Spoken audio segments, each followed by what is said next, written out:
Start करते हैं।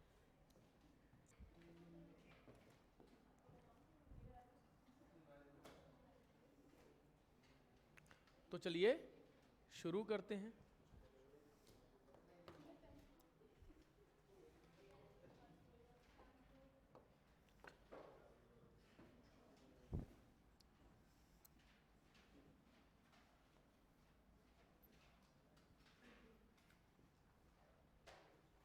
क्या है ये?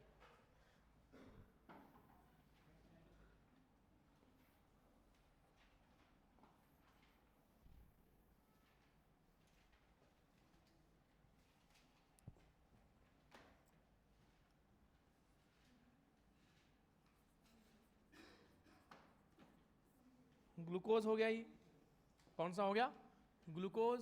उससे क्या बन जाएंगे बताओ भाई? पाइरुवेट वाया कितनी रिएक्शन है? कितने एंजाइम हो जाएंगे? 10 एंजाइम हो जाएंगे, है ना। पाइरुवेट कहाँ जाएगा? माइटोकॉन्ड्रिया के अंदर। किस में कन्वर्ट हो जाएगा? Acetyl coenzyme. उससे क्या चलेगा?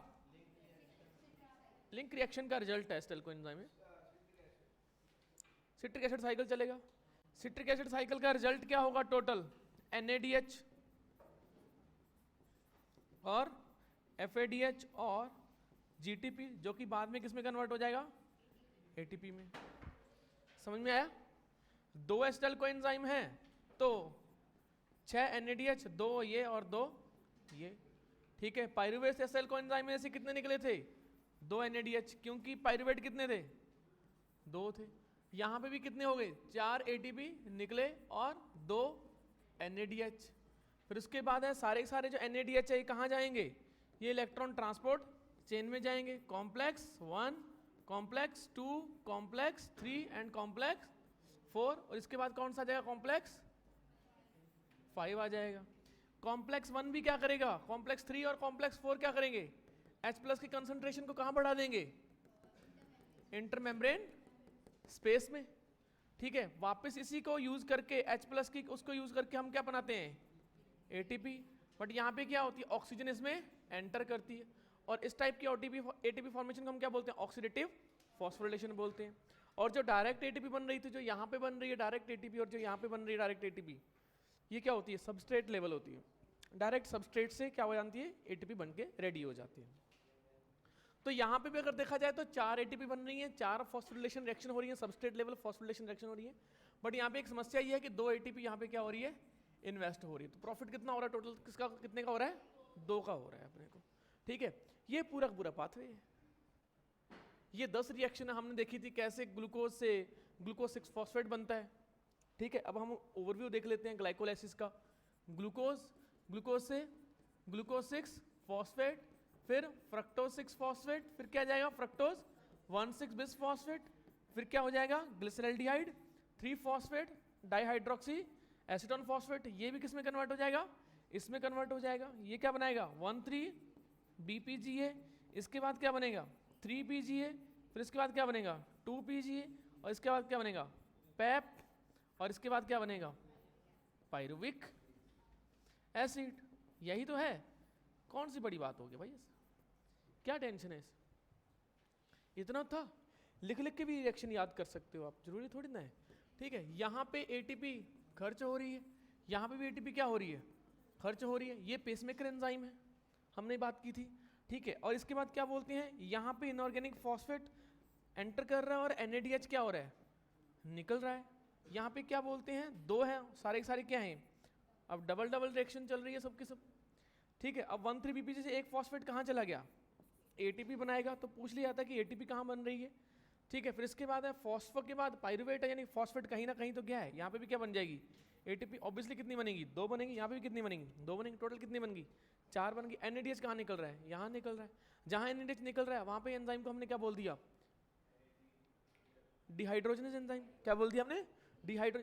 कौन सा डिहाइड्रोजनेज? सबस्ट्रेट का नाम लिख दो, G3P डिहाइड्रोजनेज, ठीक है। ये वाला एंजाइम कौन सा है जो ये वो बना रहा है? ATP बना रहा है, पाइरुवेट काइनेज एंजाइम हो गया। ये पूरा पूरा हमारा ग्लाइकोलाइसिस। टफ है,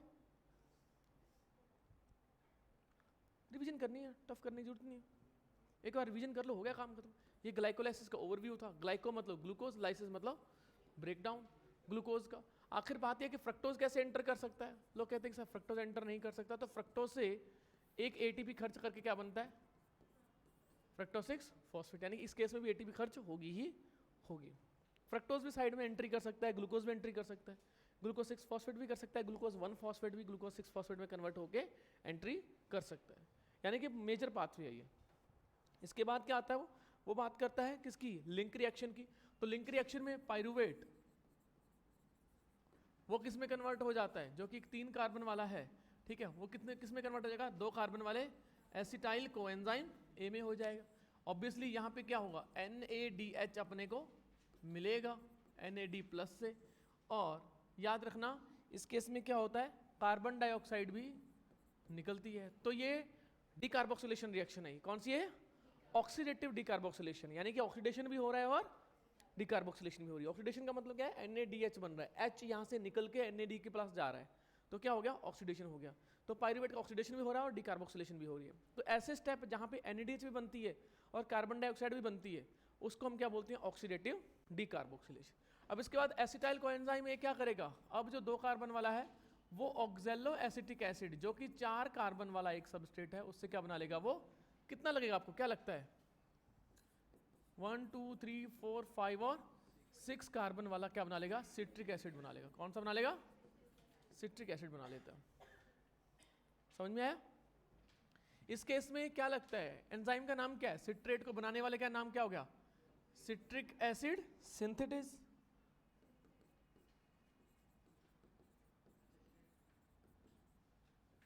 सिंथेज या सिंथेटेज, सिट्रिक एसिड सिंथेटेज, नाम से क्लियर है।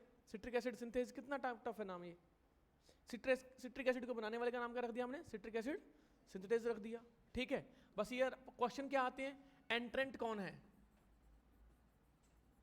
ये है, ठीक है, और रिसेप्टर कौन है, ये है, ठीक है। आज एक काम करो, जो जो बच्चे प्रेजेंट हैं यहाँ पे उनकी मेरे को लिस्ट बना के दे दो।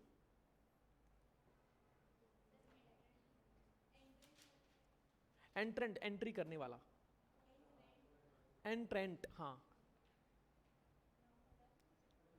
कोई बात नहीं, एक तरफ पेज है, एक तरफ नेम, ठीक है, पहले बैच नंबर और नेम हो गया, और जो आपका रोल नंबर, जो आपका आईडी कार्ड है उसके ऊपर वो लिख दो, बस ये चीज़ लिख दो, ठीक है। अगली बार से बैन है बच्चे मेरी क्लास से, वो जो है, इसके अलावा कोई और नहीं होगा, बस ये, ठीक है। उनका फिर मैं ऐप एक्सेस भी रुकवाता हूँ। ऐप एक्सेस का मतलब है कि वो रिकॉर्डेड नहीं देख सकते वो।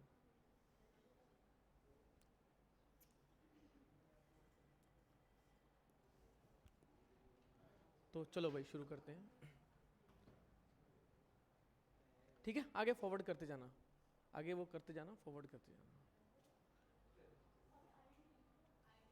आईडी लिख दो, नाम लिख दो और आईडी लिख दो, ठीक है। नाम ओवरलैप हो सकते हैं बट आईडी ओवरलैप नहीं होगी ना, ठीक है।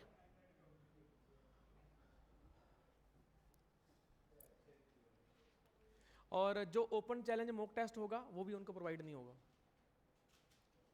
हाँ वो मैं कराऊंगा ना अपने हिसाब से। वो उसमें से मुश्किल से 30 क्वेश्चन होंगे, ज़्यादा क्वेश्चन नहीं होंगे। पूरे 11th के कितने होंगे, 30 क्वेश्चन होंगे और 20 मिनट होंगे, यहीं पे करेंगे, ड्यूरिंग क्लास ही हम करेंगे, ठीक है। और वापस आपसे मैं पेपर ले लूँगा, यानी कि उनको नहीं मिलेगा, आपको नहीं मिलेगा, बस आपको एक फ्लेवर मिल जाएगा। क्वेश्चन सॉल्व आपके सामने कर जाएंगे, आपको एक आइडिया हो जाएगा कैसे क्वेश्चन सॉल्व की जाते हैं, अप्रोच डेवलप हो जाएगी। उनको तो नहीं मिलेगा, उनको बोलेंगे सर आप नीचे जाइए, खत्म, ठीक है। चलो अच्छा, ये है ना, ये है क्या बोलते हैं हमारा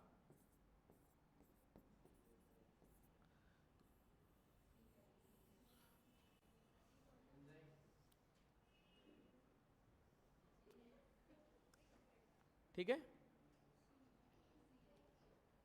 CIKSSFMO, बस CIKSSFMO, ये हमारा कौन सा पूरा पूरा कौन सा, ये सिट्रिक एसिड साइकिल। तो सिट्रिक से क्या बन गया, आइसो सिट्रिक एसिड। आइसोमरेज होगा कोई ना कोई, क्या है, आइसोमरेज। इसके बाद क्या होता है, अल्फा कीटो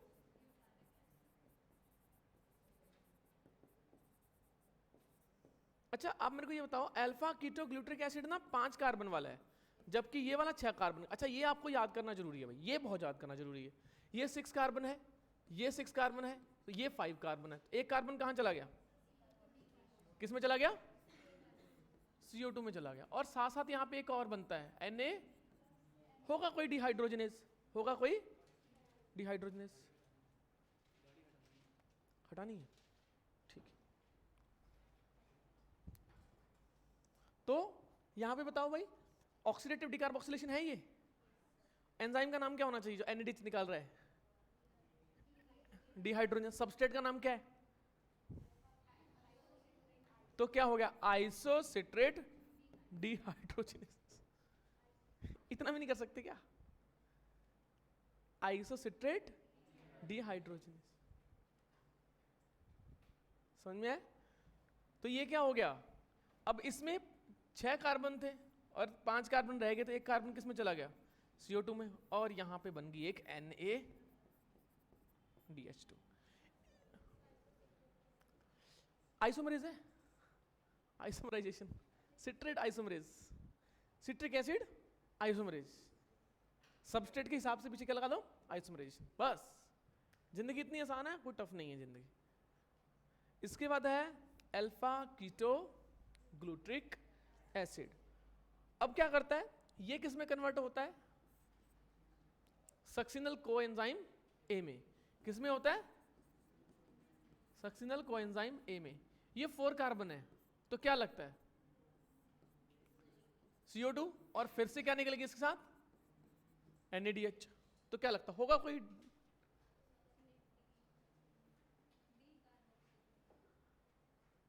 कौन सा,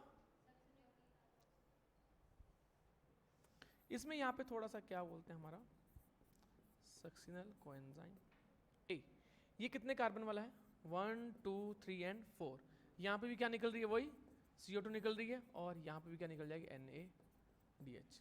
तो कौन सा है सबस्ट्रेट, कौन सा है, अल्फा कीटो ग्लूट्रिक एसिड, NaDH निकल रहा है, तो एंजाइम का नाम क्या होना चाहिए, अल्फा कीटो ग्लूट्रेट डिहाइड्रोजनेस।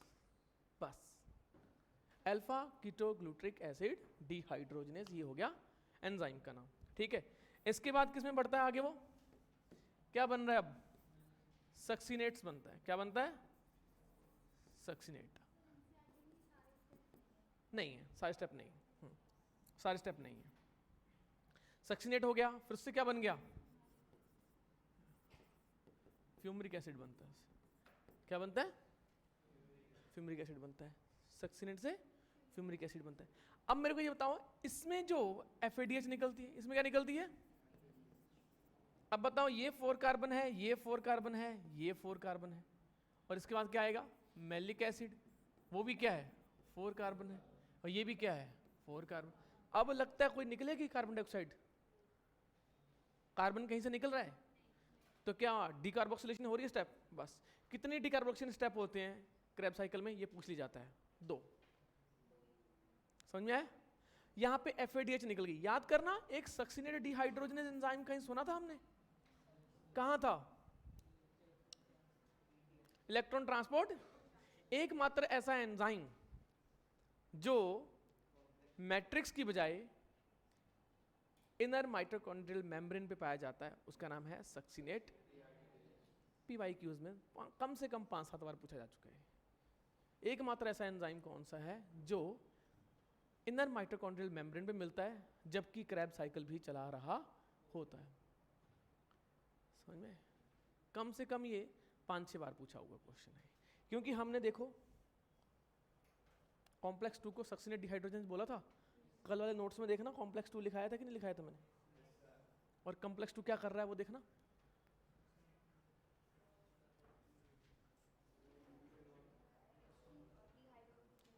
क्या चीज?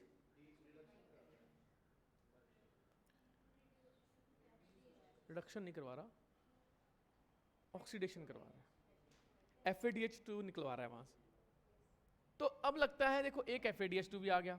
अब पता है जो मैलिक एसिड से जब ऑक्सैलिक एसिड बनता है ना तो एक और खासियत होती है, एक NADH और निकलता है, एक NADH। तो आप मेरे को ये बताओ कितने पायरुविक एसिड थे? 2। उधर से कितने आए थे? उससे एसिटाइल कोएंजाइम भी कितने बनेंगे? बाकी सारा कुछ यहाँ पे क्या चल जाएगा? डबल डबल हो जाएगा। तो 2 यहाँ पे ये निकले, 2 ये निकले, 2 ये हो गए और 2 ये हो गए। टोटल कितने हो गए? NADH की टोटल कितने हो गए? 6। और क्या हो गया यहाँ पे? S और S के बीच में, सचिन और सहवाग के बीच में बहुत ही पावरफुल पार्टनरशिप चल रही है, एनर्जेटिक पावरशिप। ठीक है, तो ये क्या हो गया? GTP। S और S के बीच में क्या हो गया? GTP निकलता। बस एकमात्र स्टेप पे GTP निकलता और कहीं भी GTP आपको देखने को नहीं मिलेगा। आपको बाकी जगह से NADH2 निकल जाएंगे।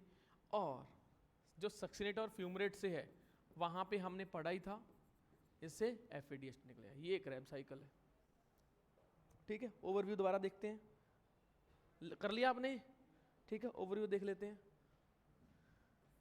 CIKSSFMO। ठीक है, SSFMO ये हो गया। यहाँ पे कौन एंटर कर रहा है? Acetyl coenzyme A। ठीक है, क्या हो रहा है? 5 कार्बन, सॉरी 6 कार्बन है, ये भी क्या है? 6 कार्बन है। ठीक है, ये क्या हो गया? 4 कार्बन या 5 कार्बन? 5 कार्बन। ये क्या हो जाएगा? 4 कार्बन, ये भी है 4 कार्बन, 4 कार्बन, 4 कार्बन, और ये भी क्या आ जाएगा? ये वाला कितना कार्बन है? 2 कार्बन। ऑब्वियसली तो सिट्रेट जो होगा वो क्या होगा? कौन से कार्बन हो जाएगा? वो 6 कार्बन हो जाएगा। और आइसोसिट्रेट क्या हो जाएगा? आइसोमरेज होगा। ठीक है, एक कार्बन डाइऑक्साइड कहाँ चलेगी? इधर चलेगी। क्या निकला उससे?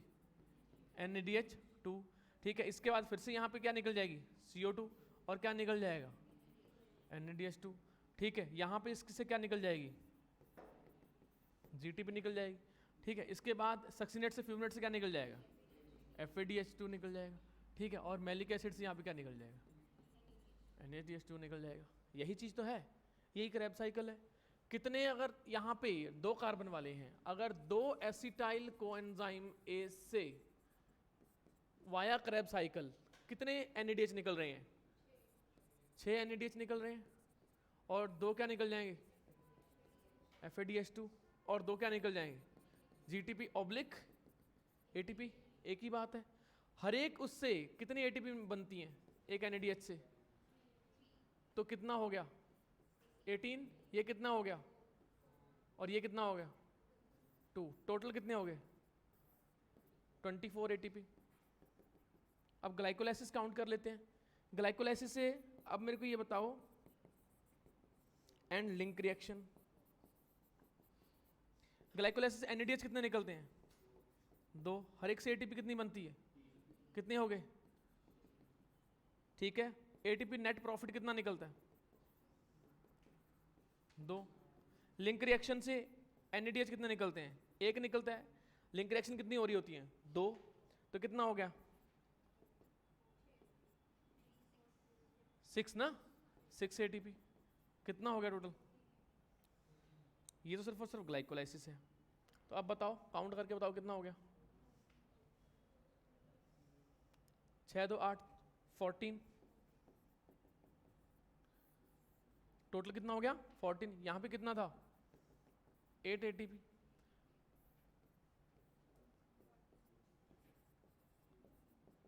नहीं निकल गया 30 ATP? नहीं हुआ क्या? अब बताओ, इतना ही तो है, खत्म। साइन करते जाओ उसके ऊपर, आगे फॉरवर्ड कर दिया। साइन नहीं, सॉरी, मतलब अपना नाम और वो ID। ठीक, ये क्रैब साइकिल है, कोई बात ही है। इसके क्वेश्चन सॉल्व हो जाएंगे तो आपको आइडिया हो जाएगा।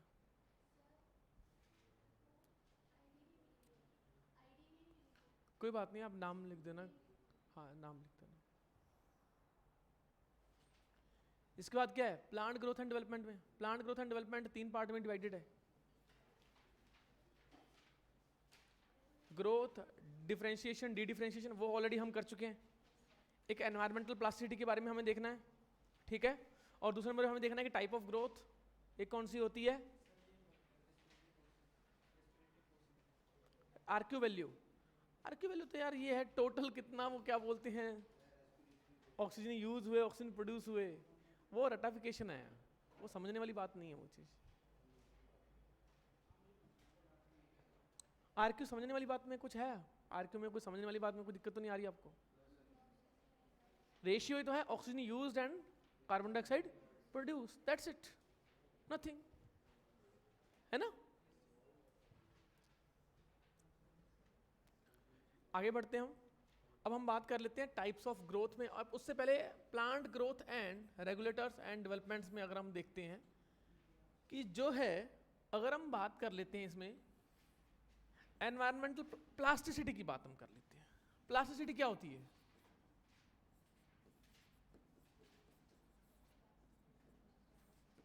क्या होती है प्लास्टिसिटी, क्या होती है?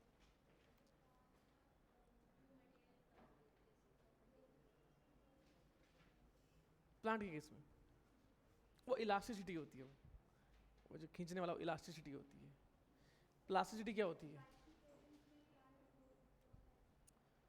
डिफरेंट एनवायरमेंटल कंडीशंस में प्लांट का फिनोटाइप का चेंज हो जाना ही प्लास्टिसिटी कहलाता है, ठीक है। डिफरेंट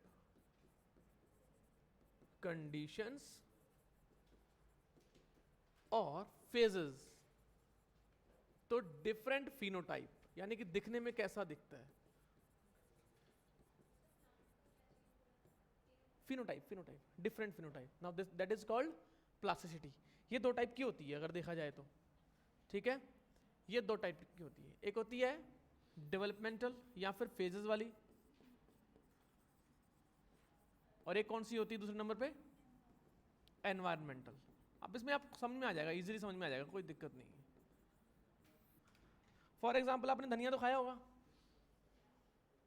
धनिया, पुदीना, मिंट, ये सब कुछ खाया होगा आपने, ठीक है। कोरिएंडर खाया होगा, तो कोरिएंडर में अगर आप देखोगे तो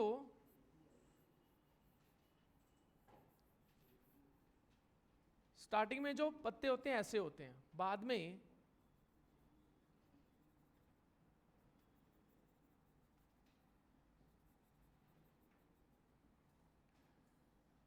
ऐसे हो जाते हैं। कैसे हो जाते हैं? ऐसे। ये यंग स्टेज में है और एडल्ट स्टेज में।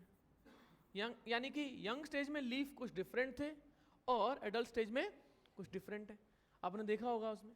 तो ये डेवलपमेंटल फेज होती है, ये आपको कई उसमें देखने को मिल जाती है। कोरिएंडर, ठीक है, कॉटन एंड लार्कस्पर।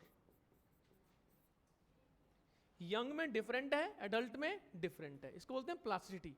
फिनोटाइप, फिनोटाइप मतलब जो दिखने वाली चीजें हैं, जो करेक्टर्स हैं। तो क्या है, यहाँ पे पत्ते जो है यंग स्टेज में डिफरेंट है और लेटर स्टेज में क्या हो गए, डिफरेंट हो गए, है ना। तो इसको हमने क्या बोल दिया, प्लास्टिसिटी बोल दिया। जबकि एनवायरमेंटल होता है, कई केस में क्या होता है,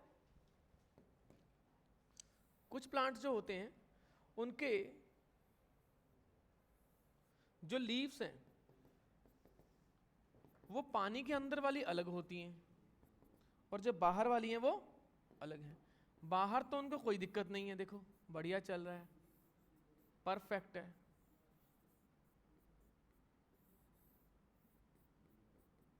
जबकि यहां पे कटी फटी सी होती हैं लीव्स, ऐसी होती है। ऐसा क्यों बताओ?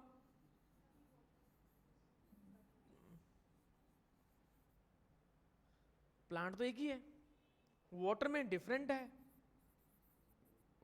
एयर डिफरेंट है। एनवायरनमेंट ने क्या डाल दिया, उसके फिनोटाइप के ऊपर असर डाल दिया, ठीक है। तो इसको हमने क्या बोल दिया, एनवायरमेंटल प्लास्टिसिटी। इसका एग्जांपल क्या है, बटरकप। एग्जांपल क्या है इसका, बटरकप। तो प्लास्टिसिटी जो है दो वजह से होती है, एक तो उसकी डिफरेंट ग्रोथ फेज है और दूसरे नंबर पे कौन सी है उसकी एनवायरमेंटल फेज। कौन सी है उसकी एनवायरमेंटल फेज। ठीक है, ये चीज हो गया, बस खत्म। टफ था क्या?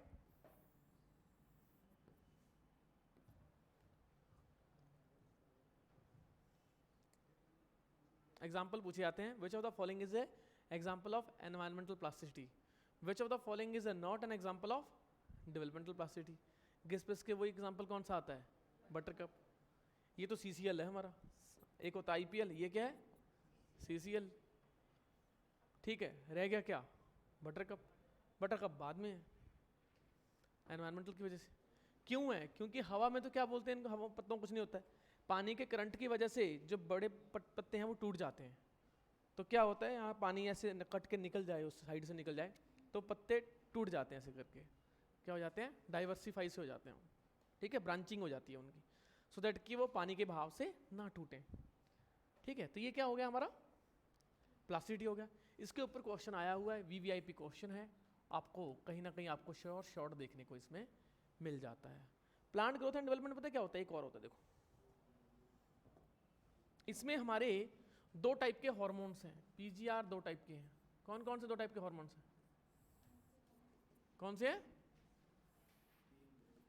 बताओ क्या होते हैं? एक होते हैं ग्रोथ प्रमोटर्स, ग्रोथ को जो प्रमोट करते हैं, और एक क्या होते हैं? ग्रोथ इनहिबिटर, जो रेगुलेट करते हैं, सप्रेस करते हैं। ठीक है, इसमें हम देखते हैं कौन कौन से हैं। पहले नंबर पे क्या आते हैं? ऑक्सिन्स। दूसरे नंबर पे क्या आएंगे? Gibberellic acids. और इसके बाद तीसरे नंबर पे क्या आएंगे? Cytokinins.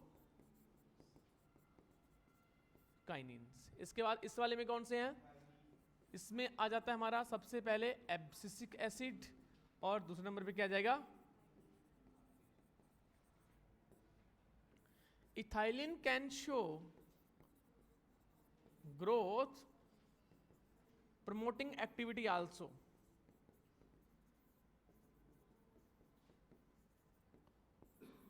but it is mainly inhibitory। Mainly क्या रहेगा? ये इनहिबिटरी रहेगा भाई।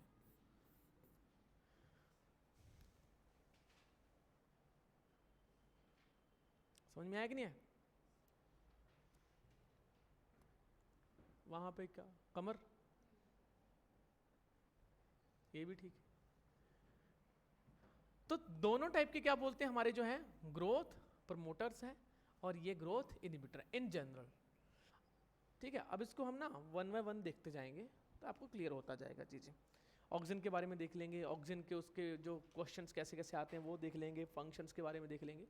तो आपको जो देखने को मिल जाता है, सबसे पहले जो ऑक्सीजन है, ऑक्सिन्स, ऑक्सीजन का मतलब होता है ग्रोथ करने वाले।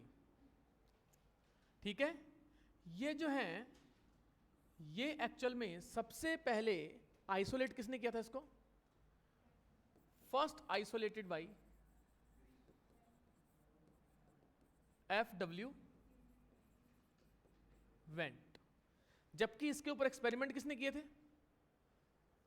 Experiments, first experiments was done by कोई डार्विन होगा।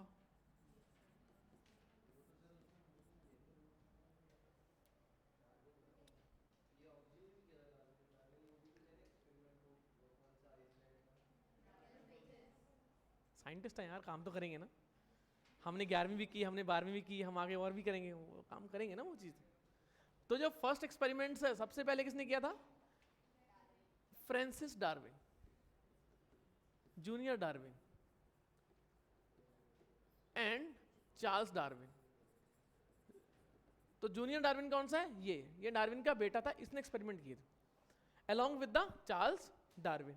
जबकि सबसे पहले आइसोलेट किसने किया था? FW वेंट ने। ये पूछा जाता है, ठीक है, ये पूछा जाता है, ध्यान से देख लेना। फर्स्ट आइसोलेटेड बाय डार्विन या फिर W वेंट, तो W वेंट आ जाएगा।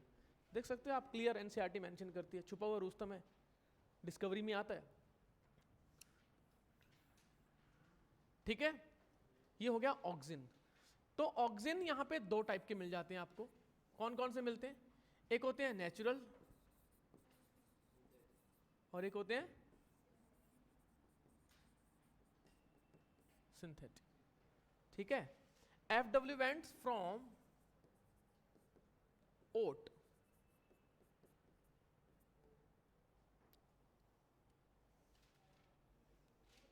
जबकि इन्होंने एक्सपेरिमेंट किए थे ऑन कैनरी ग्रास। छोटी छोटी बातें हैं, क्वेश्चन आते हैं, छोटी छोटी बातें हैं, क्वेश्चन आते हैं। कैनरी ग्रास के ऊपर एक्सपेरिमेंट किसने किए? डार्विन। आइसोलेट ओट से किसने किया? यूरिन से भी आइसोलेटेड किया गया था इसको, बाद में उससे भी पहले यूरिन से भी आइसोलेटेड इसको किया गया था, बट प्लांट से सबसे पहले आइसोलेट किसने किया था? डब्ल्यू वेंट ने किया था। किसने किया था? डब्ल्यू वेंट ने किया था। नेचुरल यहां पे कौन कौन से हैं? For example indole acetic acid और इंडोल ब्यूट्रिक एसिड। ये क्या है? नेचुरल है। ये इंडोल डेरिवेटिव है। ये क्या होते हैं? Indole derivative.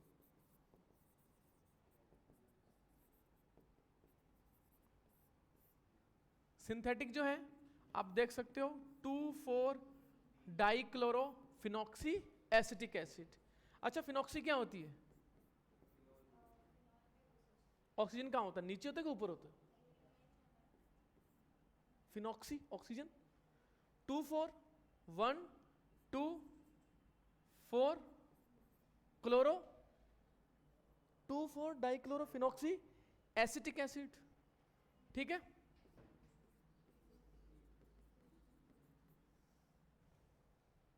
नाम से क्लियर है। जीओसी करने का फायदा वो आएगा ऑब्वियसली, बाय डिफॉल्ट है वो, तो है ना। अब ये भी बोल सकते हो 2,4,5 ट्राइक्लोरो एसिटिक एसिड, उसके बस 3 क्लोरो आ जाएंगे, 2,4,5 पे आ जाएगा। ठीक है, तीसरे नंबर पे नेफ्थलीन एसिटिक एसिड। नेफ्थलीन कौन सी होती है? देखना कहीं 2 रिंग तो नहीं होती है, मैं गलत बोल रहा हूं। याद आया कुछ? है ना, क्या पता जीओसी आती हो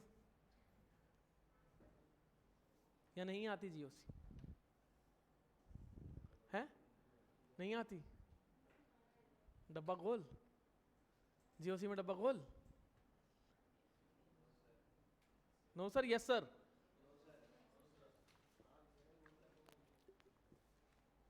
होता होगा डब्बा गोल। अरे जीओसी तो कर लेंगे, कोई चक्कर ही नहीं है। वहां पहला क्वेश्चन देख के मोरी मैया जोका देख लियो, है खत्म वहीं।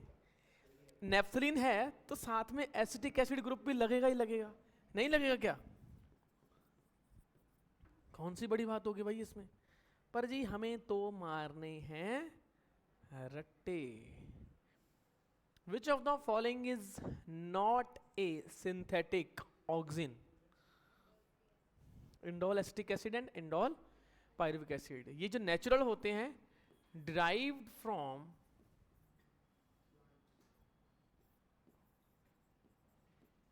Tryptophan amino acid. नाम सुना है ट्रिप्टोफान? देखो ट्रिप्टोफान की क्या पता कोई होती हो, क्या बोलते हैं ऐसे करके, है ना, कुछ याद आ गया होगा, है ना। इसके साथ क्या बोलते हैं? इंडोल रिंग है, इसके साथ अगर क्या बोलते हैं मैंने एसिटिक एसिड जोड़ दिया तो क्या पता मैंने बोल दिया हो इंडोल एसिटिक एसिड। वही इस इंडोल रिंग के साथ मैंने पायरुविक एसिड जोड़ दिया तो क्या बोल दिया उसको मैंने? Indole pyruvic acid. मेथ एथ ब्यूट ब्यूट्रिक एसिड जोड़ दिया तो क्या हो गया? Indole butyric acid. तो यहां पे सिर्फ और सिर्फ आपको क्या करना है? बस सिंपल जीओसी और कुछ नहीं करना। ठीक है, क्वेश्चन बहुत आते हैं, नेचुरल के ऊपर बहुत आते हैं, सिंथेटिक के ऊपर बहुत आते हैं। ये जो सिंथेटिक है कहीं ना कहीं बेंजीन रिंग डेरिवेटिव है, ये इंडोल रिंग डेरिवेटिव्स हैं, दोनों में फर्क होता है।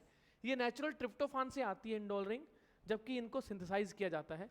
ये दोनों के दोनों जो हैं, ये जो नेफ्थलिक एसिड और ये हैं, ये एक्चुअल में वीडी साइड का काम करते हैं, प्लांट को मार देते हैं। इतने स्ट्रांग होते हैं कि प्लांट ग्रोथ को सहन ही नहीं कर सकता और प्लांट मर जाता है। समझ में आया? फॉर एग्जाम्पल ग्रोथ हार्मोन अब किसी का अंदर डाल दीजिए, क्या हो जाएगा? एक्रोमेगेली हो जाएगी, यस और no? Acromegaly, excess of growth hormone in adult is called acromegaly. नहीं पढ़ा? ये जो है बोन्स हैं ये बहुत ज़्यादा बेंड हो जाती हैं, आगे हो जाती हैं, ये फेस बिल्कुल डिफरेंट सा हो जाता है, गोरिल्ला चिंपैंजी शेप का बंदा हो जाता है, तो एक्रोमेगेली है। सिलेबस में बाहर होगी क्या? अब है ना सिलेबस में? जो जाइगेंटिज्म है वो बचपन में जब क्या हो जाता है, ग्रोथ हार्मोन बढ़ जाता है। एडल्ट में ग्रोथ हार्मोन बढ़ जाएगा तो लॉन्ग बोन्स तो बढ़ेंगे नहीं, ये वाले तो बढ़ेंगे नहीं, ये जो फ्लैटेंड बोन होती है बढ़ना शुरू हो जाती है, काम खराब, अजीब सा शेप हो जाता है बंदे का।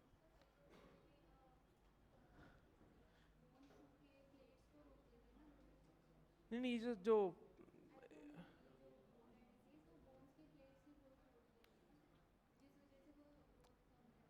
नहीं एक्रोमेगेली में तो ग्रोथ ज़्यादा होती है, एडल्ट में ग्रोथ ज़्यादा होती है। देखो देखो चेक करो, मेरे हिसाब से तो एक्रोमेगेली एडल्ट में जब ग्रोथ हार्मोन ज़्यादा बढ़ जाता है उसको बोलते हैं।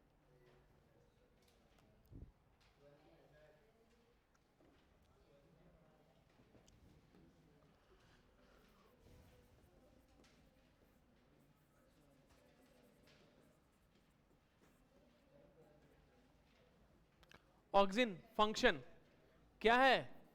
एपिकल डोमिनेंस, क्या हो जाएगा? Apical dominance. कोई भी प्लांट है, बोलो बोलो।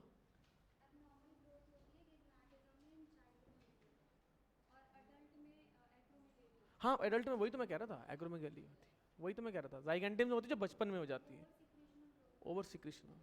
हाँ तो ऐसे तो मेरे को अपने बचपन की बातें याद हैं, है ना, बचपन में पढ़ा था, यानी कि 11th-12th में पढ़ा था, उसके बाद तो कभी फुर्सत मिली नहीं। अब यहाँ पे क्या है, ये जो एपिकल जो बड है ना, ये क्या करेगी, ये ऑक्सिन रिलीज करेगी, और ऑक्सिन क्या है, ये जो लेटरल बड है वो कभी भी ग्रोथ नहीं कर पाती। एपिकल जो बड है लेटरल बड को इनहिबिट करती है। ये वाला साइन जो होता है किसका होता है? ये इनहिबिटिंग का साइन होता है, शायद आपने हॉर्मोन्स में पढ़ा होगा, ये साइन नहीं पढ़ा, इसका मतलब होता है इनहिबिट। एरो लगा के क्या बोलते हैं, आगे ऐसे आ जाना, इसका मतलब क्या होता है? इनहिबिट। तो एपिकल डोमिनेंस क्या करती है एक्चुअल में, जो एपिकल बड है वो लेटरल बड को ग्रोथ नहीं करने देती। जैसे मैं एपिकल बड को डिकैपिटेट कर दूंगा तो साइड की क्या बोलते हैं, ब्रांचिंग शुरू हो जाती है, होता है कि नहीं होता? तो जो बुशिंग इफेक्ट है, बुश बन जाना, ये जो झाड़ियाँ ऊपर ऊपर से काटते रहते हैं, क्या बोलते हैं, जो माली होते हैं, वो इसलिए करते हैं कि झाड़ियाँ साइड से ज़्यादा लेटरल बड निकले और पूरा पूरा क्या बोलते हैं, गुच्छा सा बन जाए। नहीं तो प्लांट ऊपर ही बढ़ता जाएगा, तो ऊपर ना बढ़े, साइड से ग्रो करे, तो ऊपर से काटते रहते हैं उसको, सो दैट कि एपिकल डोमिनेंस अपना काम ना करे। ये पहला काम है ऑक्सिन। दूसरे नंबर पे क्या करती है, ये सेल इलोंगेशन में हेल्प करती है। इंटरनोड इलोंगेशन की बात नहीं कर रहा मैं, याद रखना, मैं सेल इलोंगेशन की बात कर रहा हूँ, ठीक है? किसकी बात कर रहा हूँ मैं? सेल इलोंगेशन की बात कर रहा हूँ, एंड डिवीजन, दोनों में हेल्प करती है। डिवीजन भी हेल्प करेगी और सेल इलोंगेशन में हेल्प करेगी। एक छोटी सी सेल है, क्या बोलते हैं, वो सेल बड़ी हो जाएगी, सेल इलोंगेशन काम करेगी, ये दूसरा काम है उसका। क्या चीज? इंटरनल, हाँ हाँ क्यों नहीं, ग्रोथ तो होगी ना, सेल का साइज बढ़ेगा तो ग्रोथ तो बढ़ेगी ना। सेल इलोंगेशन भी होती है और डिवीजन भी होती है, मना नहीं कर रहा मैं कह रहा हूं कि इंटरनोडल ग्रोथ नहीं करता मेनली, ओवरऑल ग्रोथ करता है, but internode growth according to NCERT gibberellic acid है, ठीक है? क्या करता है? जिब्रेलिक एसिड, वो इंटरनोड ग्रोथ को बहुत बढ़ाता है, वो नोड ग्रोथ को इतना वो नहीं करता, ये नोड ग्रोथ भी बढ़ाएगा, इंटरनोड भी बढ़ाएगा, प्लांट की ओवरऑल ग्रोथ करेगा ये। हाँ हाँ हाँ, नहीं फॉर श्योर इलोंगेट तो होंगे, इंटरनोड भी होंगे, बट अकेले इंटरनोड नहीं होंगे, बाकी प्लांट भी क्या होगा, ग्रो होगा, ऑक्सीजन के केस में। तो ये हो गया उसका दूसरा फंक्शन। तीसरा फंक्शन पता है ऑक्सीजन का क्या है? ये ट्रोपिज्म बिहेवियर दिखाता है। ट्रोपिज्म का मतलब क्या होता है? ट्रॉपिक बिहेवियर या फिर ट्रोपिज्म बिहेवियर। जैसे कि एक प्लांट है, उसके ऊपर सनलाइट पड़ना शुरू हुआ, बेंड कर जाएगा। किसकी वजह से बेंड करेगा वो? ऑक्सीजन की वजह से करेगा। वो किसकी वजह से करेगा? ऑक्सीजन की वजह से बेंड हो जाएगा। ठीक है, ग्रेविटी की तरफ करेगा। रूट जो ग्रेविटी की तरफ करती है वो किसकी वजह से करेगी? ऑक्सीजन की वजह से करेगी। यानी कि ऑक्सीजन बेंडिंग करवाता है। ऑक्सीजन क्या करवाता है? बेंडिंग करवाता है। ये हो गया दूसरा इसका वो। ठीक है, ऑक्सीजन का एक जो तीसरा वो है मेन जो है, ऑक्सीजन क्या करता है, एक बहुत ही खास बात करता है ये। अच्छा आपने वो एक मिनट पार्थेनोकार्पी नहीं, गुलाब के फूल और गुलाब की कलम बेचने वाले तो आते हैं ना वो, या फिर आपने देखा होगा दुकानों पे मिलते गुलाब की कलम, ले जाओ जी गुलाब लगा लो आप, तो आपको सॉल्यूशन में डिप करके देगा थोड़ा सा। वो ऐसे कलम से देगा, थोड़ा सा डिप करके फिर देगा आपको कि ये लो। ऐसे नहीं देगा वो नॉर्मली कि ये लो, या फिर पहले से वो सॉल्यूशन में डिप होंगे। वो सॉल्यूशन क्या होता है? ऑक्सीजन होता है। क्योंकि ये क्या करता है एक्चुअल में, ये स्टेम की जो रूटिंग है वो करवाता है ऐसे करके। ये जो स्टेम्स के बेस से आने वाली जो रूटिंग है ना वो करवाता है, एडवेंटिशियस रूट्स। ठीक है, ये हो गया स्टेम, ये हो गया रूट। तो रूटिंग कौन करवाएगा? ऑक्सीजन करवाता है। ये इसकी खासियत है। फिर फोर्थ नंबर पे क्या है? ऑक्सीजन क्या करेगा? पार्थिनोकार्पी करता है। क्या करेगा? किस में? टोमेटो में, यानी कि सोलेनेसी फैमिली में।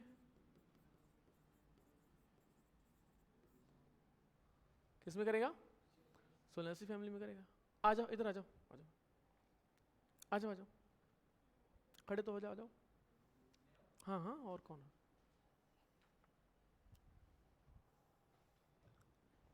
एक मिनट आओ तो सही, क्रैब साइकिल के बारे में थोड़ा सा बता दो बस। अरे आओ तो सही, आ जाओ आ जाओ। और किसको बताना क्रैब साइकिल के बारे में? आ जाओ। क्रैब साइकिल के बारे में बताना है? ग्लाइकोलाइसिस लिंक रिएक्शन, इसको भेज दो, थोड़ी जगह दो उसको।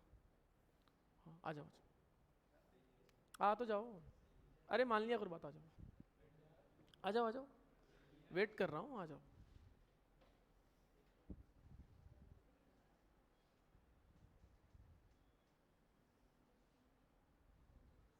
कितनी उम्र होगी है? हाँ, कितनी उम्र है? 17। मेरी 34 है। 34 हो जाएगी मेरी मई में। तो कितने साल का एक्सपीरियंस ज़्यादा है? अनुभव, नॉलेज का नहीं कह रहा मैं, नॉलेज आपको मेरे से ज़्यादा मतलब आपको हो सकती है मेरे से भी ज़्यादा नॉलेज, नो डाउट।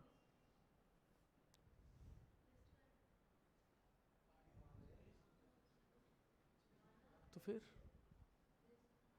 समझ नहीं रहे यार, मैं कंटिन्यूस इग्नोर पे इग्नोर किया जा रहा हूँ, इसका मतलब थोड़ी कि पता नहीं होता।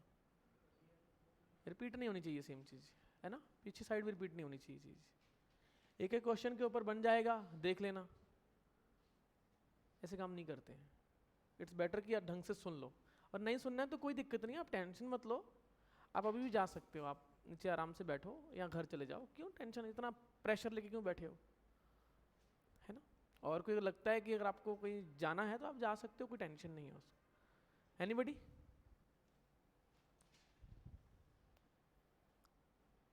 कोई बात नहीं, अगर जाने का घर जाने का मन है तो जा सकते हो, कोई टेंशन नहीं। बात बात करनी है दोनों, घर बात कीजिए, आधे घंटे बाद आ जाइए, कोई टेंशन। ठीक है, पर दूसरों को तंग मत करो यार। आपकी वजह से दूसरे तंग हो वो अच्छी बात नहीं होती। ठीक है, मान के चलो कि आपको तो नहीं पढ़ना, चलो मान लिया मैंने, बाकियों को तो पढ़ना है ना, सुनना है उनको, सुन लेना उनको। वो देखो तंग हो रहा होगा, वो सुन रहा, तंग हो रहा होगा, पीछे से टिक टिक टिक टिक टिक आवाज चल रही है, क्यों भाई? आपको सुनने के लिए पैसे दिए या उसने फिर मुझे? बेचारा नॉलेज लेने के लिए बैठा हुआ है यार, टाइम दे रहा है, और आप लोग फुस फुस फुस फुस, ये क्या है फालतू की? दोबारा नहीं होनी चाहिए रिपीट। ऑक्सीजन और क्या करता है? पार्थिनोकार्पी इन टोमेटो करता है। क्या करता है? पार्थिनोकार्पी इन टोमेटोज करता है। यानी कि सोलेनेसी फैमिली के काफी मेंबर्स में ये पार्थिनोकार्पी करता है। ये है सिंथेटिक। और नेचुरली कहां करता है वो? नेचुरली जो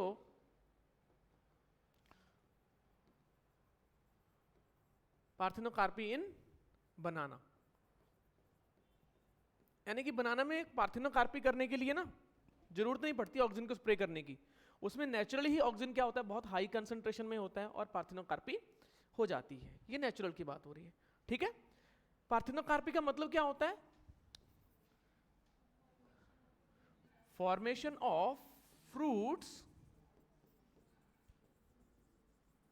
विदाउट फर्टिलाइजेशन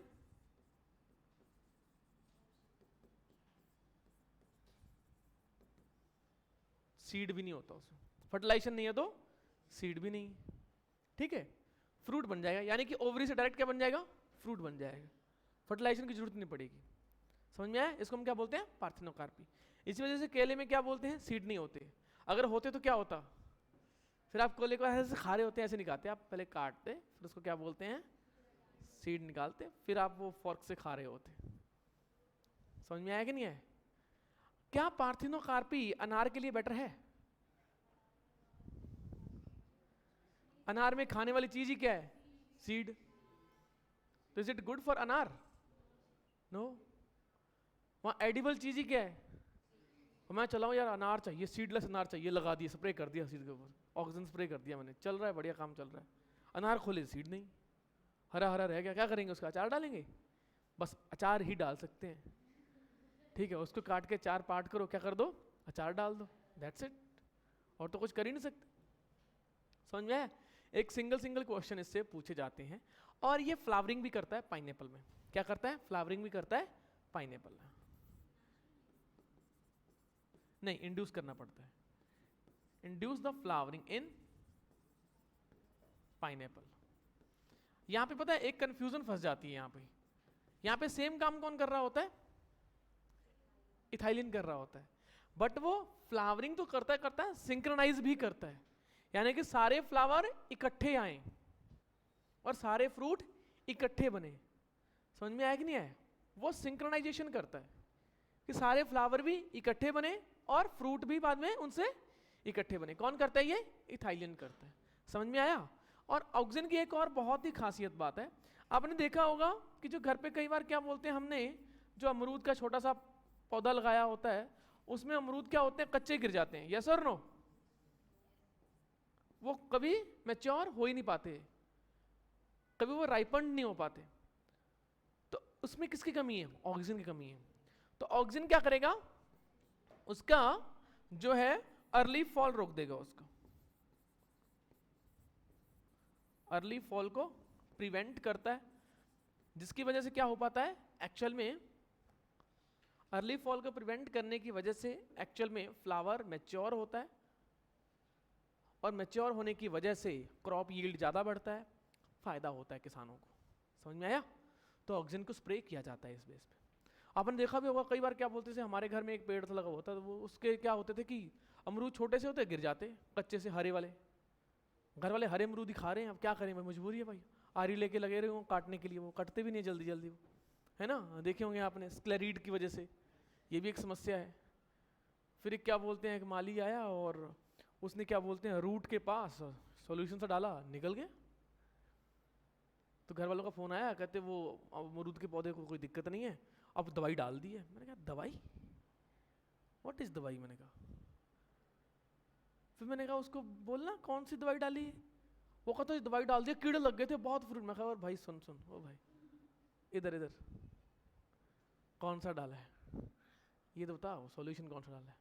फिर सैशे की फोटो भेज रहा है। अरे मैंने कहा भाई ये IPA है, इंडोल पायरुविक एसिड, इसको ऑक्सीजन बोलते हैं हिंदी में। मैंने कहा इंग्लिश में भी ऑक्सीजन और हिंदी में भी ऑक्सीजन। वैसे कहाँ से आया वर्ड ये? ग्रीक, ऑक्सीन, ठीक है। फिर वो समझ गए, अरे अरे भाई साहब कोई दिक्कत ही नहीं है, कोई समस्या नहीं है, फ्री। मैं कहा नहीं नहीं फ्री नहीं यार, पैसे तो ले, अपने काम के पैसे ले, बिना बात के ना गोली दिया करके भाई दवाई डाल दी, कीड़े लग गए थे। मैं कहा इतनी समझदारी तो है, ऐसा नहीं है। समझ में आया? ऑक्सीजन का वो लो, गुलाब की कलम बेचो, निंजा टेक्निक, बिजनेस आइडिया दे दिया, है ना? यस और नो? नीट में सिलेक्शन हो जाए तो बढ़िया है, वरना ऑक्सीजन के बारे में तो हमें जानकारी है ही, है कि नहीं? यस और नो? फिर तो कोई समस्या ही नहीं हुई। चलो, पहले राइपनिंग नहीं करना, फिर छोटे में राइप हो जाएगा ना वो तो। पहले उसको मैच्योर तो होने दो, पहले फ्रूट का साइज बड़ा होने दो, फिर मैच्योर करवाना, फिर राइपनिंग करवानी है। समझ में आया? ये फर्क आ जाता है। जबकि क्या बोलते हैं, अगर हमने मैच्योर करवाने के लिए थाईलिन लगा दिया, ठीक है, वो छोटा ही पक जाएगा, फिर छोटे छोटे पक जाएंगे, फिर वो वेट नहीं होगा, वेट नहीं होगा तो फिर हमें उसका वैल्यू नहीं मिलेगी, हमारे पास पैसा नहीं आएगा। बाबू भैया के पास पैसा नहीं आएगा तो बाबू भैया डायलॉग मार ही नहीं सकता, पैसा ही पैसा होगा बाबू भैया। समझ में? इसके बाद कौन सा आता है? साइटोकाइनिन। दूसरा कौन सा आ गया? साइटोकाइनिन। नाम से क्लियर है, साइटोकाइनेसिस करने वाला, यानी कि सेल डिवीजन को प्रमोट करने वाला। किसको प्रमोट करने वाला? सेल डिवीजन को प्रमोट करने वाला। समझ में आया? साइटोकाइनिन होता है। साइटोकाइनिन के लिए जिब्रेलिक एसिड करते हैं। चलो यार पहले माफी चाहेंगे, पहले जिब्रेलिक एसिड के बारे में देख लेते हैं। जिब्रेलिक एसिड, एक साइंटिस्ट था, राइस फील्ड में काम कर रहा था, उसने देखा कि एक प्लांट है, बिना बात के क्या बोलते हैं, बहुत भयंकर तरीके से बढ़ गया है। राइस उसमें थे नहीं, राइस उसमें थे नहीं। उसने देखा उसके ऊपर फंगस लगी हुई है एक टाइप की। क्या लगी हुई है? फंगस। साइंटिस्ट का नाम क्या था? ठीक है, ई कुरोसावा। ठीक है, जापानीज साइंटिस्ट था। उसने देखा कि ये मूर्ख प्लांट है भाई, बढ़ते जा रहे हैं, है ना। कई बंदे होते हैं ना, हाइट बढ़ती जाती है और दिमाग कहाँ रहे, सिर्फ और सिर्फ यहाँ रहता है ना। हाइट बढ़ती जाती है, हम कहते हैं अजीब बावला आदमी है यार ये, इसकी अकल तो घुटनों में ही है। तो वो डायलॉग क्यों है? फूलिश, बकाने। क्योंकि ये क्या है, ये बढ़ते तो जा रहे थे बट इसमें राइस के दाने लगे नहीं, इसमें दाने आ ही नहीं रहे थे। वेजिटेटिव ग्रोथ तो थी, रिप्रोडक्टिव ग्रोथ थी ही नहीं। तो इसको क्या बोल दिया उसने? बकाने प्लांट बोल दिया इसको। क्या बोल दिया उसने? बकाने, यानी कि फूलिश प्लांट बोल दिया। और उसने देखा कि एक्चुअल में ये एक फंगस इन्फेक्शन है, जो कि फंगस एक क्या कर रही है, केमिकल को रिलीज कर रही है, उसकी वजह से प्लांट एकदम से बढ़ गया है। बहुत बड़ी बात हुई थी, ठीक है। अब ये फंगस कौन सी थी? जिब्रेला फ्यूजिकोराई।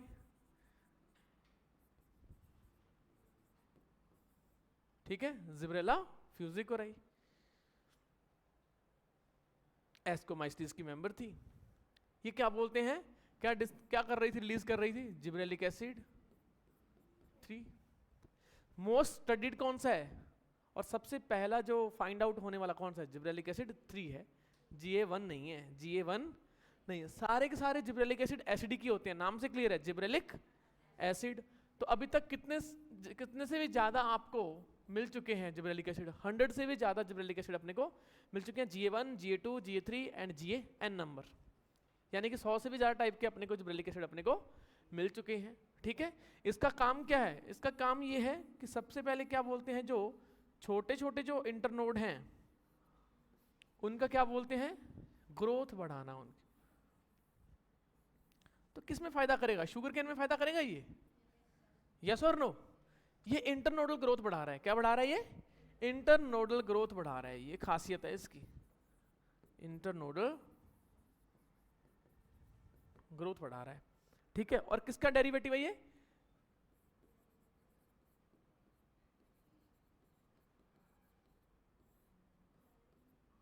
कैरोटीनॉइड्स का डेरिवेटिव एनसीईआरटी मेंशन करती है। कैरोटीनॉइड का डेरिवेटिव कौन है? ट्रिप्टोफान का कौन है? इंडोल डेरिवेटिव कौन है? ऑक्सिन। ट्रिप्टोफान अमाइनो एसिड कौन है? ऑक्सिन। कैरोटीनॉइड का कौन है? Gibberellic acid. जिब्रेलिक एसिड क्या कर रहा है? इंटरनल ग्रोथ बढ़ा रहा है। किसने किया था डिस्कवर? जिब्रेला फ्यूजिकोराई ने। किसने किया था?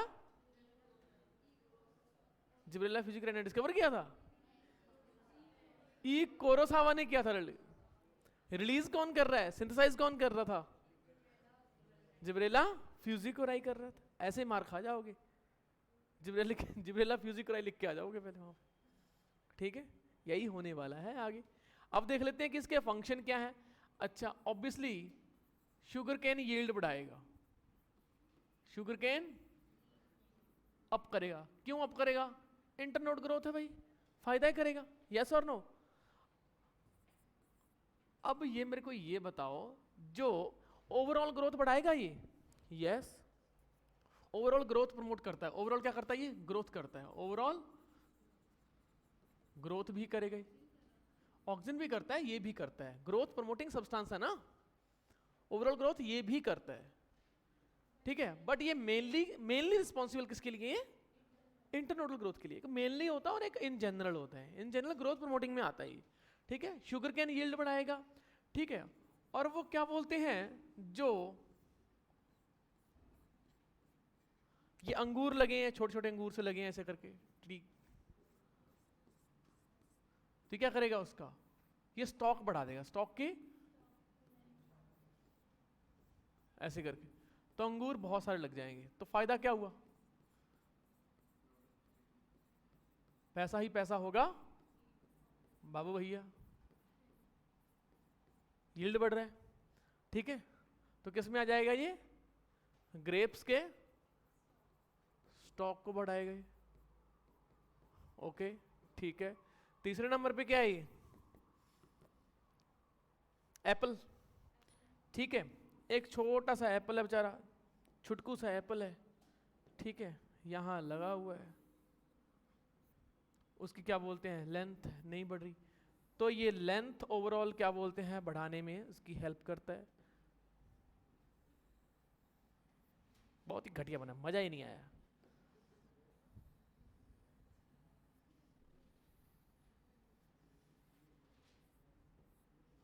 ठीक है, सो कॉल्ड अभी मजा नहीं आया ना। चलो अब बन गया, ठीक है। तो इसकी जो एक्चुअली लेंथ है वो बढ़ाने में हेल्प करता है, बट यहाँ पे लेंथ बढ़ाने के लिए अपने को ऑक्सीजन भी इस्तेमाल करना पड़ता है। जिब्रेलिक एसिड प्लस ऑक्सीजन, उन दोनों से बनता है पोमेलिन। क्या बनता है उनसे? पोमेलिन। इसके ऊपर स्प्रे किया जाता है ऐसे करके, और एप्पल का क्या बोलते हैं? साइज बढ़ता है, ठीक है। बट एनसीईआरटी इसके बारे में डिस्कस नहीं करती। एनसीईआरटी सिर्फ और सिर्फ इसके बारे में बोल रही है, जिब्रेलिक एसिड के बारे में बोल रही है। अच्छा मेरे को ये बताओ, आगे क्या बोलते हैं? आपने पत्ता गोभी तो देखी होगी, ऐसे होती है पत्ता गोभी, एक छोटा सा स्टेम होता है और वहां पे बंद होती है पत्ता गोभी ऐसे करके। यस और नो?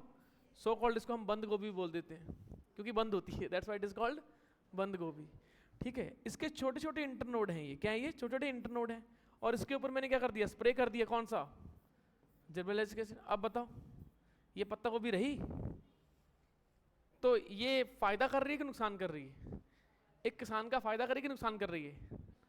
नुकसान ही कर रही है। पत्ता गोभी रही नहीं, बंद गोभी नहीं, अब फूल गोभी है, खुल गई। बंद गोभी थी, अब क्या होगी? खुल गोभी होगी। सोचो घर वालों ने आपको बोला कि जाओ पत्ता गोभी ले आओ, आप इसकी जगह पे ये ले गए। घर वाले कहेंगे पहले वो तो ठीक है, पर ये है क्या, ये तो बता दे पहले। खरीद के ले आने से चलो ठीक, खरीद लाया कोई बात नहीं, उसके तो अभी तो हाँ, पहले बस ये बता दे कि है क्या। फिर चाहे बता भी दोगे, नहीं बताओगे, तब भी मार तो पड़नी ही है। समझ में आया कि नहीं है? तब भी मार। वैसे नहीं, एक्चुअली कोई चीज हमें दिखती कैसी है, उसकी कमर्शियल वैल्यू तभी आएगी ना। पत्ता गोभी ऐसे ही अच्छी नहीं लगती अपने को, ऐसे अच्छी लगती है। समझ में आया? एक क्या बोलते हैं, एक प्लेट पे रखे हुए हैं नॉर्मल मोमोज रखे हुए हैं, फॉर एग्जाम्पल यहाँ पे एक प्लेट है, ठीक है, यहाँ पे एक प्लेट है, इस पे क्या बोलते हैं, आपने कोई खाना रख दिया, ठीक है। इसके रुपए पता है कितने? 20, इसकी है 20 रुपए की प्लेट, या फिर चलो 50 रुपए की प्लेट है, ठीक है। फिर क्या बोलते हैं, मैंने आपको प्लेट सर्व की कैसे?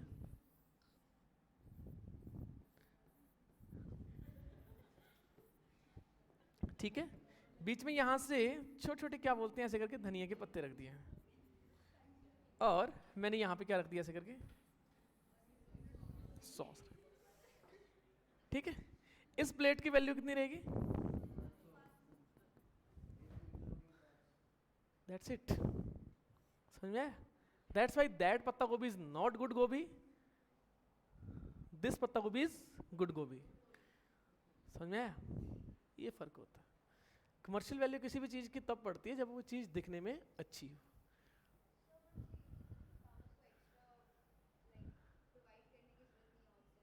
किसको?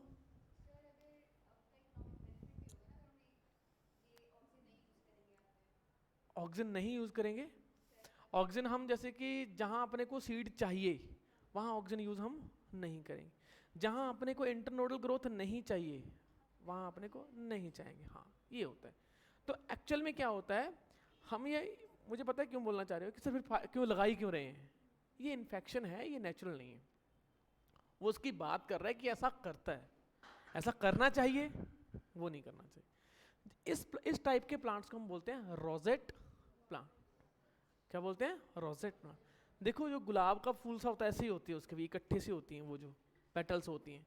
तो ऐसे जो क्या बोलते हैं रोजेट जो प्लांट होते हैं उनमें इंटरनोडल ग्रोथ बढ़ाता है कौन सा? Gibberellic acid. अभी टाइम है, टेंशन मत लो।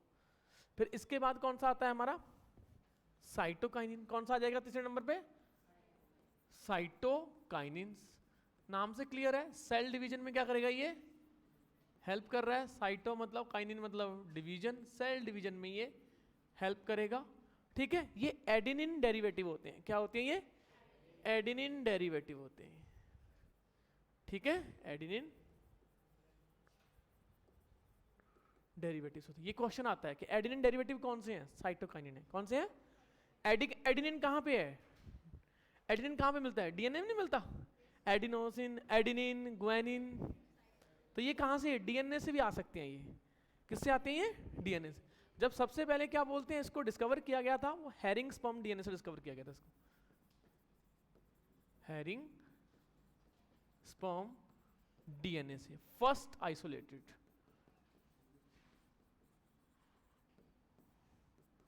ठीक है, और इसके ऊपर जो काम किया था वो किसने किया था? स्कूग एंड मिलर ने किया था। देखो कहीं मैं गलत तो नहीं हूं?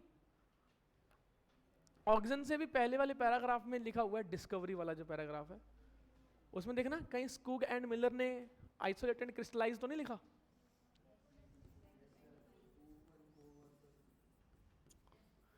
नहीं, वो तो कोवर्कर हेडिंग में है, एंड में, उसी पैराग्राफ के एंड में स्कूग एंड मिलर तो नहीं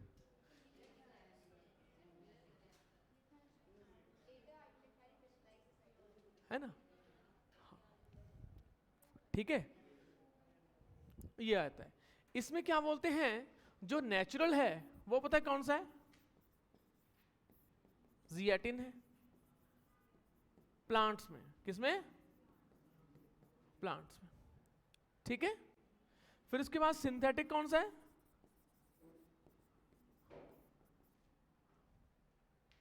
काइनेटिन।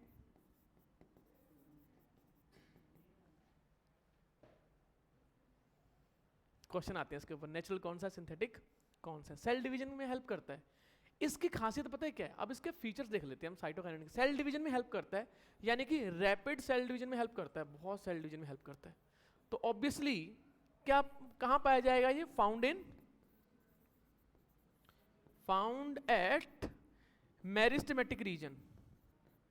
जहां पे मेरिस्टेम ग्रो कर रहे होंगे वहां सबसे ज्यादा पाया जाता है, सो दैट कि ज्यादा से ज्यादा ग्रोथ वहां पे हो सके। कौन कौन से हैं? RAM and Sam. कौन से हैं? RAM and Sam. ठीक है, हो गया। कितना टफ था। इसके फंक्शन देखिए हम कौन से हैं, कौन कौन से फंक्शन है इसके साइटोकाइनेटिक के। नाम से क्लियर है, सेल डिवीजन में हेल्प करेगा। किस में हेल्प करेगा? सेल डिवीजन में। एक चीज है, इसका जो पहला फंक्शन है वो काउंटर द एपिकल डोमिनेंस। ठीक है, जैसे किसी प्लांट में अगर हम बात करते हैं जहां पे एपिकल बर्ड, या फिर जब बिल्कुल सबसे जो एपिकल बर्ड होती है एपिकल मेरिस्टेम बोलते हैं, अगर उसको मैंने कट किया तब फिर साइड से ये बर्ड होना शुरू हो जाएगी, ये बर्ड डेवलप होना शुरू हो जाएगी। तो इसको कौन करवाता है? इसको लेटरल बर्ड ग्रोथ कौन करवाएगा? बताओ भाई। साइटोकाइनिन। यहाँ पे क्वेश्चन बहुत तगड़े आते हैं, यहाँ पे बहुत तगड़े क्वेश्चन आते हैं। साइटोकाइनिन जो है वो एपिकल डोमिनेंस को एनकाउंटर करता है, यस और नो? यस। एपिकल डोमिनेंस को इनहिबिट कौन करता है? साइटोकाइनिन। एपिकल डोमिनेंस को इंड्यूस कौन करता है? ऑक्सिन। क्या एक दूसरे के बिल्कुल एंटागोनिस्ट काम कर रहे हैं? In the case of apical dominance दोनों एक दूसरे के अगेंस्ट काम कर रहे हैं। एक एपिकल डोमिनेंस को क्या कर रहा है? इंड्यूस कर रहा है, दूसरा क्या कर रहा है? उसको इनहिबिट कर रहा है।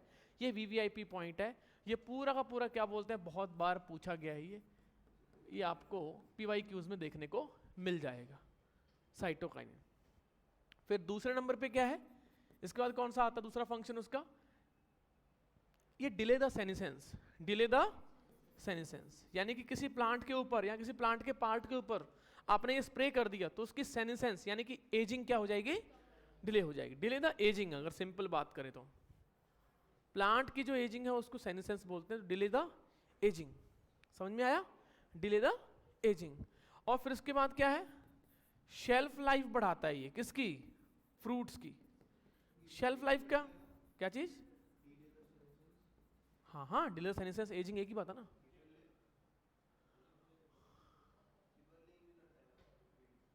वो भी करता है बट मेनली ये करता है। इसके यहाँ पे ओवरलैप भी तो होता है ना फंक्शन इनके बहुत सारे, तभी तो ये प्रमोटिंग में आते हैं। तीनों दोनों किस में आते हैं? प्रमोटिंग में आते हैं। इसी वजह से आते हैं प्रमोटिंग में, क्योंकि सेल डिवीजन में हेल्प करता है, एजिंग होने नहीं देता, और शेल्फ लाइफ बढ़ाता है फ्रूट्स की। अगर फ्रूट लेके आए हैं, फ्रूट क्या बोलते हैं, गलती से पक ना जाए एकदम से, तो उसके ऊपर क्या कर दो आप? साइटोकाइनिन वो कर दो, स्प्रे कर दो, तो वो कच्चे के कच्चे रहेंगे, आपको शेल्फ लाइफ बड़ी रहेगी। 5, 7, 10 दिन ऐसे पड़े रहेंगे, उनको कोई दिक्कत नहीं होगी उनको। किसकी वजह? सिर्फ और सिर्फ साइटोकाइनिन की वजह से। किसकी वजह से? साइटोकाइनिन की वजह से। ठीक है, अब ये ओवरऑल क्या करता है? लीफ, स्टेम, रूट, इनकी ग्रोथ को बढ़ाता है। क्लोरोप्लास्ट नंबर को बढ़ाएगा ये। ओवरऑल क्या बोलते हैं, जो प्लांट की जो प्राइमरी ग्रोथ है उसमें ये रिस्पॉन्सिबल होगा, along with the auxin, along with auxin. ठीक है, और ये शूट फॉर्मेशन में हेल्प करता है। किस में हेल्प करेगा?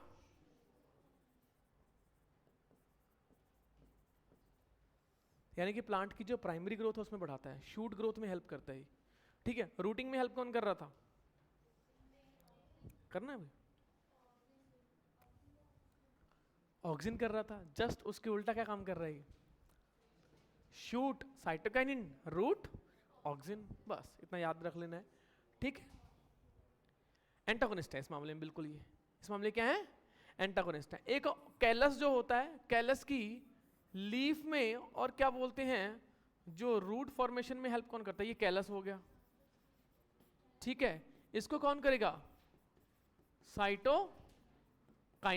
ये रूट को कौन करेगा? ऑक्सिन। बहुत बार ये क्वेश्चन आया हुआ है, वीवीआईपी पॉइंट में है ये। टिश्यू कल्चर में पूछा जाता है आपसे। किससे पूछा, किसमें पूछा जाता है? टिश्यू कल्चर में, कि प्लांट टिश्यू कल्चर में क्या बेटर रहता है? तो काउंटर द एपिकल डोमिनेंस, ये वाला हो गया। चलो भाई आगे बढ़ते हैं हम। एक बस 10 मिनट लगे, 10 मिनट के बाद हमारा कौन सा हो गया, कंप्लीट हो गया? साइटोकाइनिन। एक छुटकू सा इथाइलिन गैसियस हार्मोन है। एकमात्र गैसियस हार्मोन कौन सा है? इथाइलिन। ठीक है, इथाइलिन क्या है? गैसियस हार्मोन है। एकमात्र गैसियस हार्मोन कौन सा मिलता है? तो आप कौन सा बोलोगे? इथाइलिन। कौन सा बोलोगे आप? इथाइलिन बोलोगे। ठीक है, ये इसका फॉर्मूला होता है, ये डिराइव्ड फ्रॉम एक अमाइनो एसिड। कौन सा अमाइनो एसिड? मिथियोनिन। मिथियोनिन के पास क्या होता है? सल्फर होता है। क्या होता है? सल्फर। तो अमाइनो एसिड जो है सल्फर, वो किसके पास होता है? मिथियोनिन। एक क्वेश्चन आता है कि जो है अमाइनो एसिड, ऐसा अमाइनो एसिड जिसमें सल्फर होगी, उससे क्या ड्राइव्ड होता है? इथाइलिन ड्राइव होता है उससे, गैसियस हार्मोन उससे ड्राइव्ड होता है। ये तो हो गया फोर्थ। अब इसके जो क्या बोलते हैं फंक्शन पूछे जाते हैं। फंक्शन क्या है? फंक्शन, डायरेक्ट फंक्शन पूछे जाते हैं।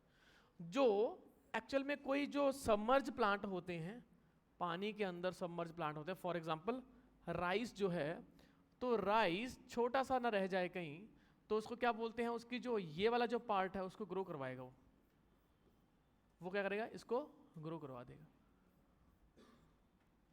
तो प्लांट बाहर निकल जाएगा, डूबा नहीं रहेगा। ठीक है, यहाँ पे इंटरनोड ग्रोथ करवा रहा है। कमाल की बात ये है, जबकि इंटरनोड ग्रोथ कौन करवाता है? कौन करवा रहा था? Cytokinin internode growth gibberellic acid करवा रहा था। यहाँ पे internode growth in rice plant, वो भी कौन सा? सबमर्ज। कौन करवाएगा?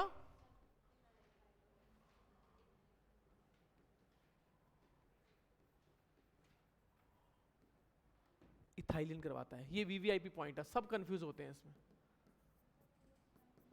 क्या चाहिए? हाँ, फ्रूट राइपनिंग में हेल्प करता है ये।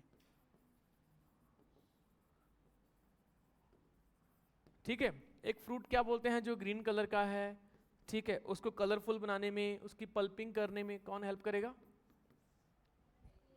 इथाइलिन हेल्प करेगा। बट यहां पे सबमर्ज प्लांट में कौन करवाता है? इथाइलिन। वो लिखो स्पेसिफिक। इंटरनोड ग्रोथ ओवरऑल करवाएगा, ओवरऑल करवाएगा, वो बाहर की भी करवा देगा, बट नीचे वाले पार्ट को ग्रो कौन करवाएगा? इथाइलिन करवाएगा। ठीक है, नीचे वाले को। फ्रूट राइपनिंग, जो फ्रूट क्या बोलते हैं कच्चा है उसको बिल्कुल पल्पी बनाने में, पकाने में कौन हेल्प करता है? इथाइलिन करता है। तीसरे नंबर पे इथाइलिन क्या करता है? Synchronising the flowering in what? अभी मैंने बताया था, पाइनएप्पल, इन पाइनएप्पल। कहीं ना कहीं ग्रोथ प्रमोटिंग का काम कर रहा है, कहीं ना कहीं ग्रोथ प्रमोटिंग काम कर रहा है। अच्छा, एक चीज और है, एब्सिशन में हेल्प करता है। एब्सिशन में मेन हेल्प कौन करता है? इथाइलिन। जबकि नाम दूसरा कहाँ लिखा हुआ है उसके ऊपर? एब्सिसिक एसिड है। एब्सिसिक एसिड तो स्ट्रेस हार्मोन है। एब्सिसिक एसिड तो क्या है? स्ट्रेस हार्मोन है। समझ में आया? तो एब्सिशन में हेल्प करता है with abscisic acid. But main role किसका होता है? इथाइलिन का होता है। मेन रोल किसका होता है? इथाइलिन का होता है। ठीक है, एब्सिशन ऑक्सिन में भी है, लेटर स्टेज में, ओल्डर लीव्स में। ठीक है, ओल्डर लीव्स में। जबकि इन जनरल सेनिसेंस को बढ़ावा कौन दे रहा है? इथाइलिन दे रहा है। वो जो पतझड़ नहीं होती, वो पतझड़ किस वजह से होती है? ऑक्सिन की कमी की वजह से और इथाइलिन की अधिकता की वजह से क्या होती है? पतझड़ हो जाती है, पत्ते झड़ जाते हैं। ठीक है, जैसे अभी आपके क्या बोलते हैं, हालत बहुत बुरी है, वो किस वजह से बुरी है? क्योंकि इथाइलिन की अधिकता हो गई। यहाँ पे इथाइलिन कौन? इथाइलिन फैक्टर क्या है? एग्जाम। कौन सा है? एग्जाम।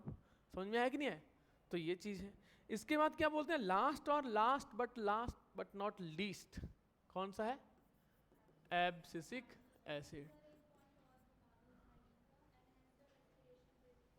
हाँ हाँ हाँ, ठीक है। जब फ्रूट राइप हो रहे होते हैं ना, तो उस टाइम क्या बोलते हैं, क्या हो रही होती है? ऑक्सीजन इंटेक बहुत बढ़ जाती है, तो रेस्पिरेशन रेट बढ़ जाती है। क्या बढ़ जाती है? Respiration rate. ऐसे क्या बोलते हैं, रेट जब बढ़ती है respiration rate due to ethylene, उसको हम बोलते हैं क्लाइमेक्टिक रेस्पिरेशन। वो सिर्फ फ्रूट्स में होती है, प्लांट में नहीं होती। वो किस में होती है? फ्रूट्स में होती है। ऐसे जो फ्रूट्स हैं उसको हम क्या बोलते हैं? क्लाइमेक्टिक फ्रूट बोलते हैं। जैसे कि फॉर एग्जाम्पल टोमेटो।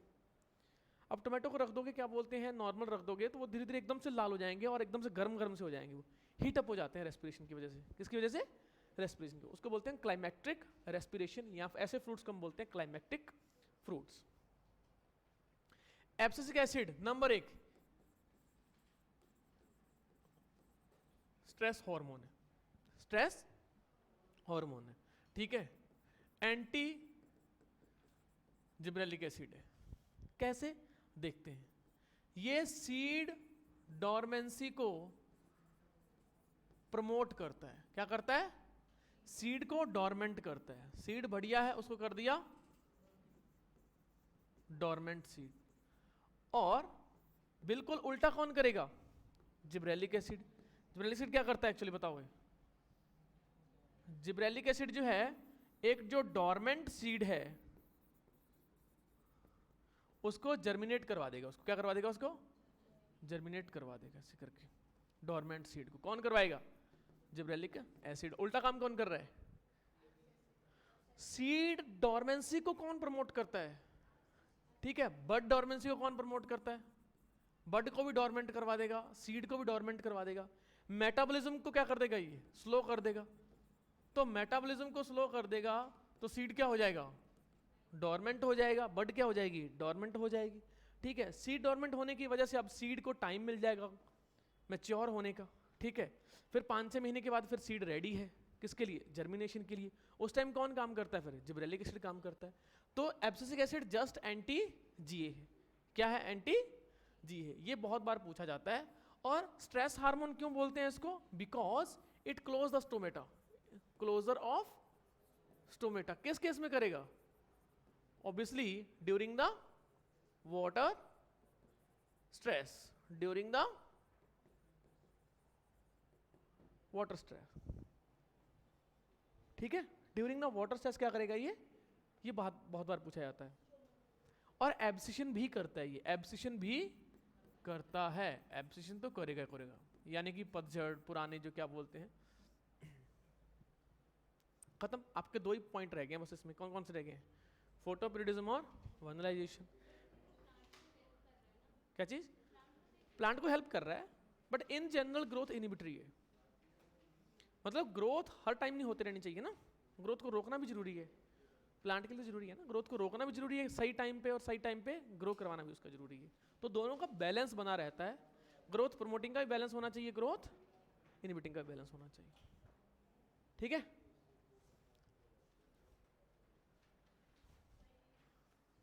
कोई बात नहीं, कोई बात नहीं। ठीक है, ठीक है।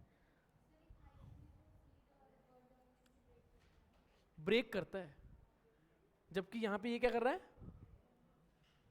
प्रमोट कर रहा है। एंटी इथाइलिन है, एंटी इथाइलिन है। उस मामले में एक पर्टिकुलर जो है फीचर के मामले में ही क्या होना चाहिए वो देखना है अपने को। एक मिनट। ठीक है, चलो आज का कंप्लीट हो गया।